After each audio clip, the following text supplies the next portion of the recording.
मित्रों, साथियों, आपका सादर अभिवादन। मैं अनिल सारस्वत। पिछले एक माह से तो हम यह निरंतर देखते ही आ रहे हैं कि देश के मजदूरों की हालत क्या है। मैं यहाँ प्रवासी शब्द का उपयोग नहीं करूँगा, क्योंकि संपूर्ण भारत एक है और सभी प्रदेश भारत सरकार के अंतर्गत आते हैं, लिहाजा यह प्रवासी नहीं है। यह हमारे देश के नागरिक हैं और हम यह निरंतर देख रहे हैं कि यह कितनी विभीषिकाओं से जूझ रहे हैं। यहाँ तक कि चलते चलते उन्हें मौत भी आ जाती है। न तो वो वहाँ के रहे जहाँ से चले थे और न ही सुरक्षित अपने घर पहुँच पाए। इन सब स्थितियों को ध्यान में रखने के बाद एक प्रश्न उठता है कि देश की अर्थव्यवस्था प्रगति पर है या गिरावट में जा रही है। ऐसे समाचार हमें हमेशा ही मिलते रहते हैं। आखिर यह अर्थव्यवस्था क्या है, किस आधार पर इसका मूल्यांकन किया जाता है, यह सवाल लगभग सभी के जहन में आता है। खासकर उनके मन में जरूर उठता है जो अर्थव्यवस्था से वाकिफ नहीं है। अर्थव्यवस्था को मापने के अनेकों बिंदु हैं, किंतु सरल रूप से कहा जाए तो उन सभी बिंदुओं का उल्लेख करने की फिलहाल आवश्यकता नहीं है। यह बहुत बड़ा चैप्टर है। चलिए इसे सरल रूप में ही समझते हैं ताकि हम यह समझ सकें कि अर्थव्यवस्था आखिर है क्या।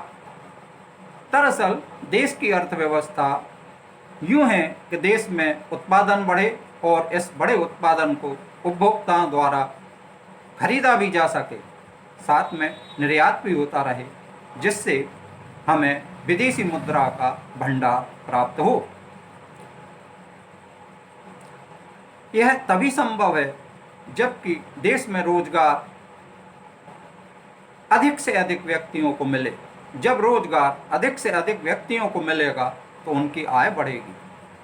जब आय बढ़ेगी तब ही क्रय शक्ति बढ़ेगी और क्रय शक्ति बढ़ने से वह बाजार से अधिक वस्तुओं की खरीदी कर सकेगा।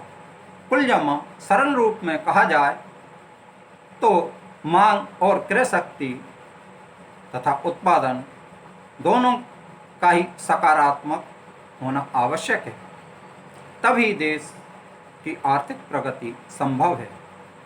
जब देश की आर्थिक प्रगति होती है तो देश के प्रत्येक नागरिक की आर्थिक प्रगति होती है, यह निश्चित है। वर्तमान में देश की आर्थिक स्थिति पिछले दशक के स्तर से भी अधिक कमजोर है। हमें और आपको साफ तौर पर दिखाई दे रहा है कि लगभग 5-6 वर्षों से रोजगारी बढ़ी है और पिछले 3 माह से संपूर्ण देश बंद था। इसके कारण उत्पादन भी नहीं हुआ और अनेकों व्यक्ति बेरोजगार भी हो गए। रोजगार चले जाने से आय अर्थात क्रय शक्ति खरीदने की क्षमता भी समाप्त हो गई। हालांकि सरकार ने तो बेरोजगारी के आंकड़े अभी तक जारी नहीं किए हैं, फिर भी इस क्षेत्र के विशेषज्ञों का आकलन है कि इस काल में लगभग 13 करोड़ के आसपास व्यक्ति बेरोजगार हुए हैं। बेरोजगार ही नहीं हुए, यहाँ तक कि उनके पास पेट भरने के लिए भी रुपया नहीं है। कारखाने भी बंद थे, लिहाजा उत्पादन भी नहीं हुआ। अंततः अर्थव्यवस्था चरमरा गई। तो सरकार और आरबीआई ने अर्थव्यवस्था सुधारने के उपाय किए, किंतु जो उपाय किए गए हैं वह पर्याप्त नहीं है। सरकार ने किसानों और उद्योगपतियों को रियायती दर पर कर्ज देने की मदद पेशकश की है। जो भी बेरोजगार हुए हैं उनके लिए पेट भरने के लिए मुफ्त में गेहूं, चावल और कुछ दाल देने की घोषणा सरकार कर चुकी है और वह प्रदान भी कर रही है। सवाल यह है कि जो भी व्यक्ति कर्ज लेगा तो वह उस कर्ज को चुकाएगा कैसे। यह जरूरी तो नहीं है कि कारखानों में उत्पादन होने लगे। जाहिर है कि जो श्रमिक थे वह तो अपने घर वापस जा चुके हैं और उनके फिर काम पर जल्दी लौटने की कोई संभावना नज़र नहीं आती, अर्थात श्रमिक गायब। दूसरा, किसी भी तरह से कारखानों ने थोड़ा बहुत उत्पादन किया तो खरीदेगा कौन, जब क्रय शक्ति ही मौजूद नहीं है। 13 करोड़ बेरोजगार हैं, तो आखिर इन कारखानों से हुए उत्पादन को खरीदने के लिए किसी भी व्यक्ति के पास क्रय शक्ति नहीं है।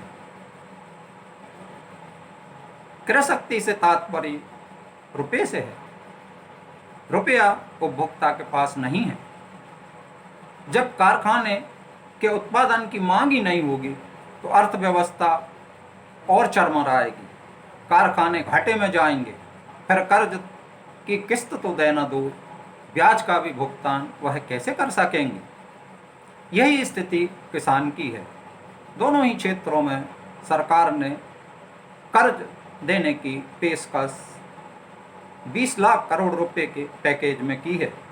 जाहिर है कि सरकार की कर्ज देने की योजना विफल होगी, सफल नहीं होगी। सरकार बेरोजगार और गरीबों को गेहूं, चावल और कुछ दाल तो दे रही है। हमारे देश में खाद्यान्न का अकूत भंडार है। खाद्यान्न देने में तो सरकार को कोई दिक्कत 3 वर्ष तक भी नहीं आने वाली है। हमारे खाद्यान्न भंडारों में अकूत खाद्यान्न भरा हुआ है। इस वर्ष जो खरीदी होगी वह और भी अच्छी फसल होने से सरकार के पास और भी अधिक खाद्यान्न का भंडारण हो जाएगा। अब प्रश्न यह उठता है, क्या खाद्यान्न मिल जाने से परिवार चल सकता है? इसे बनाने के लिए जो वस्तुएं चाहिए व्यक्ति उन्हें कहाँ से लाएगा? यह कच्चा सामान तो खा ही नहीं सकता। परिवार की अन्य ज़रूरतें भी होती हैं। अभी अभी आपने यह समाचार भी टीवी पर देखा होगा, अखबारों में पढ़ा होगा कि एक व्यक्ति ने आत्महत्या की और वह जो सुसाइड नोट छोड़ कर गया है उसने भी सरकार की इस कमी को जाहिर किया है। तय है सरकार ने जो सहायता देने की घोषणा की है उससे न तो देश की आर्थिक स्थिति का इलाज हो पाएगा और न ही नागरिकों को जीवित रहने में मदद दे पाएगा। देश की आर्थिक स्थिति सुधारने के लिए सीधे सीधे आम आदमी की जेब में नगद रुपये का होना अत्यंत आवश्यक है। सिर्फ खाद्यान्न मिल जाने के बाद जिंदगी की आवश्यकताओं की पूर्ति किसी भी सूरत में संभव नहीं है। थोड़ी देर के लिए मान लीजिए कि यदि उसका बच्चा बीमार हो जाता है तो वह दवा कहाँ से लाएगा?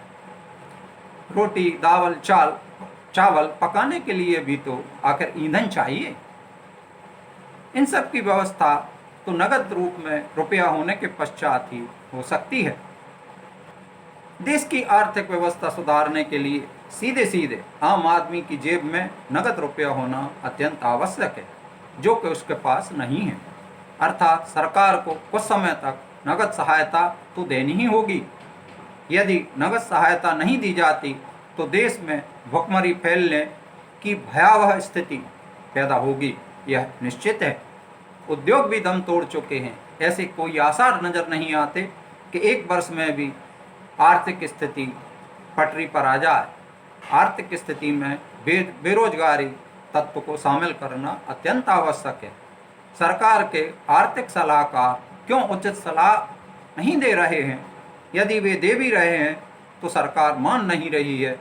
यह नितांत आवश्यक है कि कुछ समय तक सरकार एक निश्चित राशि बेरोजगार मजदूर परिवारों के खाते में आवश्यक रूप से पहुंचाए। मैं यह मानकर चलता हूं कि खाद्यान्न देने के बाद कम से कम एक परिवार का खर्च नकद के रूप में 5,000 रुपये तो होता ही है। इतनी अल्प राशि तो सरकार को इन मजदूरों के, बेरोजगारों के खाते में भेजना ही चाहिए और भेजना ही होगी, क्योंकि स्थितियां वैसी ही निर्मित हो जाएंगी, तब सरकार भेजेगी। यह कल्याणकारी नीति सरकार को जल्द से जल्द लागू करना चाहिए। मैं पुनः कहता हूं कि सरकार को इन मजदूरों और बेरोजगारों के प्रति परिवार को कम से कम 5,000 रुपये प्रति माह नकद इनके खाते में डालना चाहिए, जिससे कि इनका परिवार बहुत ही न्यूनतम आवश्यकताओं के साथ चलता रहे, पनपता रहे, पलता रहे।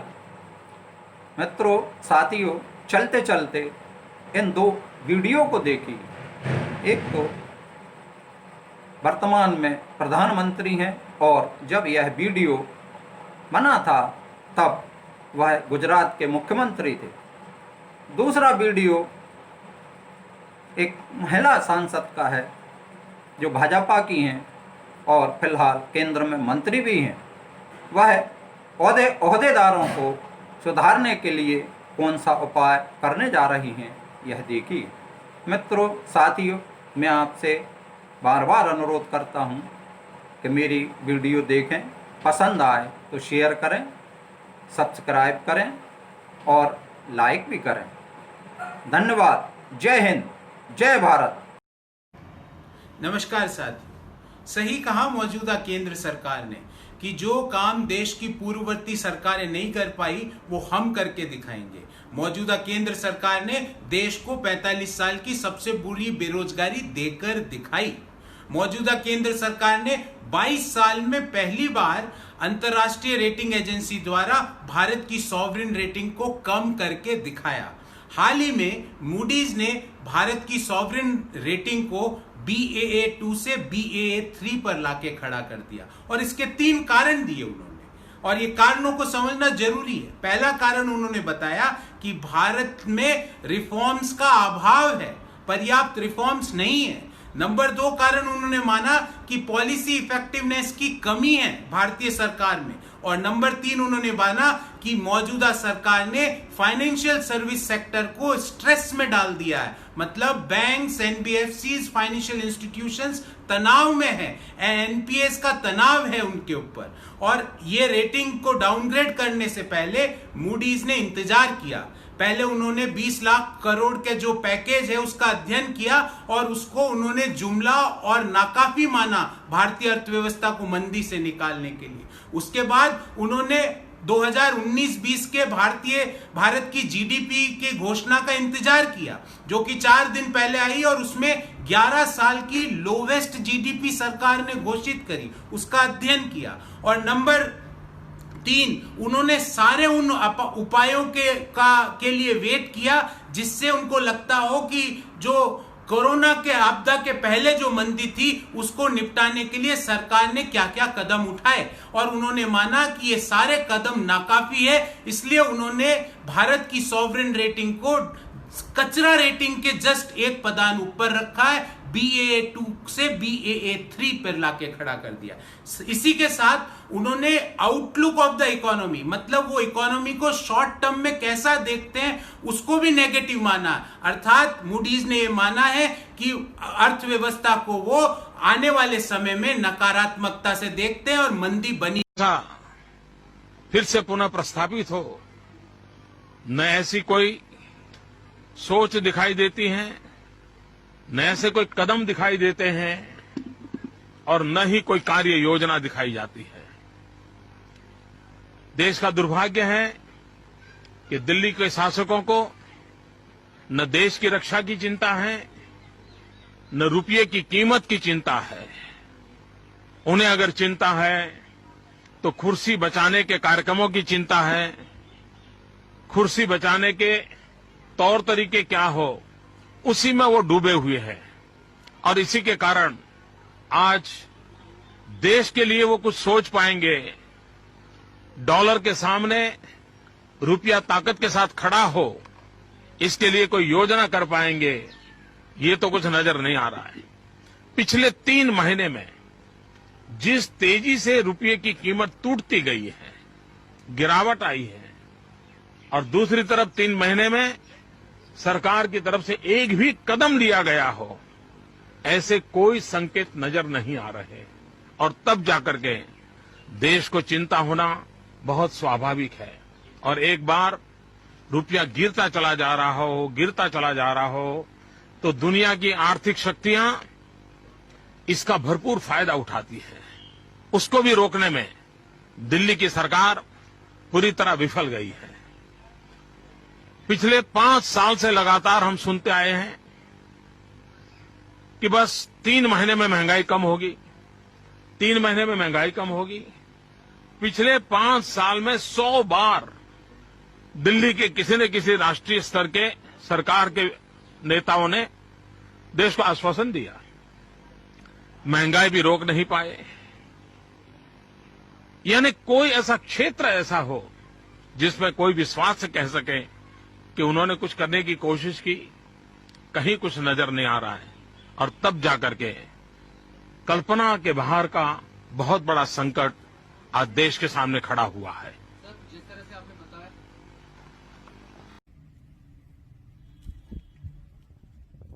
कि भगवाधारी भाजपा के कार्यकर्ताओं को कमजोर मत समझ रहा आप। जनपद में बैठ के और आप भी तहसील में बैठ के ना जो भेदभाव कर रहे हैं ना भाजपा के कार्यकर्ताओं के साथ, भूल जाइए। अंधेरी कोठरी में ले जाके ना मैं बेल्ट खोल के ना ठोकना जानती हूँ बहुत अच्छे से।